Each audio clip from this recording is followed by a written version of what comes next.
রঞ্জিত সূত্রধর নামক যে লোকটি, উনি যতটুকু জানি তেলেঙ্গানা মণ্ডল বিজেপির প্রেসিডেন্ট।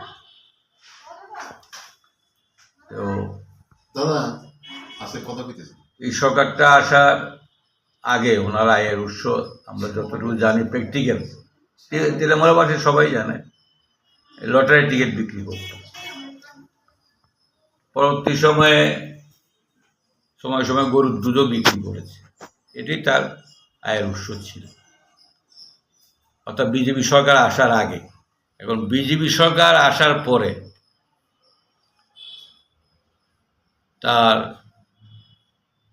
পারিবারিক অবস্থা বা তার হাউস কনস্ট্রাকশনের যে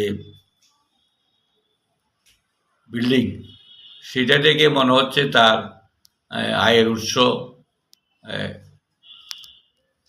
খুব একটা শক্তভুক্ত একটা আয়ের উৎস তার হয়েছে। নিলে এত বড় বিল্ডিং করার মতো এবিলিটি তার নেই। আর লটারি তো লাগে নাই। লটারি যদি লাগতো তাহলে লটারি কমিশন হতো, পেত। কিন্তু এই সরকারটা আসার পর লটারি টিকিটও বিক্রি বন্ধ করে দিয়েছে, গরুর দুধ বিক্রিও বন্ধ করে দিয়েছে।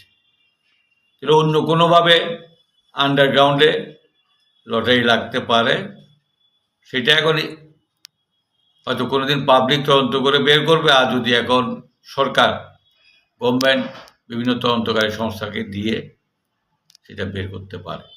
এর সাথে আর কারো জড়িত থাকতে পারে কি? নিশ্চয়ই থাকবো, নিলে তার বিরুদ্ধে তো এখন পর্যন্ত কোনো ব্যবস্থা নেয়নি দল।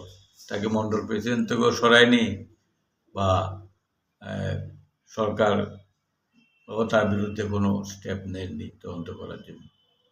আরও কেউ না কেউ থাকবো, এরকম অনেক তো কানাঘুষা শোনা যায় যে চেইনবদ্ধভাবে, মানে চেইন মোতাবেক, টিম মোতাবেক এরকম অনেকে আছে এই সমস্ত কমিশন বাণিজ্যের মধ্যে জড়িত।